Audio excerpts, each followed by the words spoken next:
성경 읽기에 도움이 되는 묵상을 올립니다. 함께 공유하면서 묵상합시다. 하나님의 양떼가 흩어져 버렸습니다. 지금 유다 백성이 바벨론으로 끌려가는 상황을 묘사한 것입니다. 목자가 양떼를 잘 돌보아서 흩어지지 않게 해야 했었는데 그렇게 하지 못해 흩어진 것입니다. 하나님의 말씀을 잘 따르도록 가르치고 인도해서 멸망당하지 않게 하지 못한 것입니다. 선지자들은 하나님의 말씀을 온전히 전하지 않았습니다. 하나님의 경고를 전달하지 않고 사람들이 듣기 좋아하는 말만 했습니다. 결국 함께 망하는 길로 걸어간 것입니다.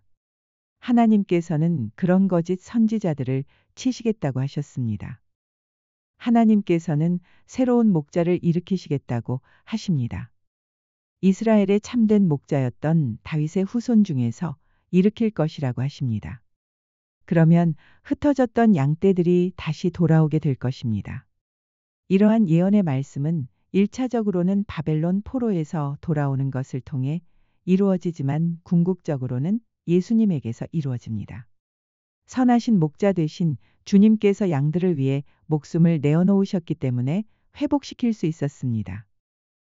유다 민족의 죄로 말미암아 바벨론으로 끌려가게 되는 것은 재앙이 분명합니다. 하지만 그 재앙이 재앙만은 아닙니다. 결국 그렇게 끌려갔던 사람들은 다시 돌아오게 될 것이기 때문입니다. 하나님의 은총으로 인하여 마치 좋은 무화과와 같이 될 것입니다. 반면 바벨론으로 끌려가지 않고 남아있던 사람들은 행운을 누린 것 같습니다.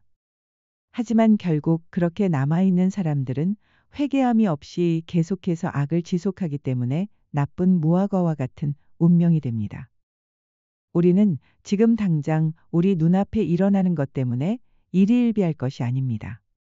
고난은 축복이 될 수 있고 축복처럼 보이는 것이 결국에는 재앙이 될 수도 있습니다. 외적으로 나타나는 것에 속지 말아야 합니다.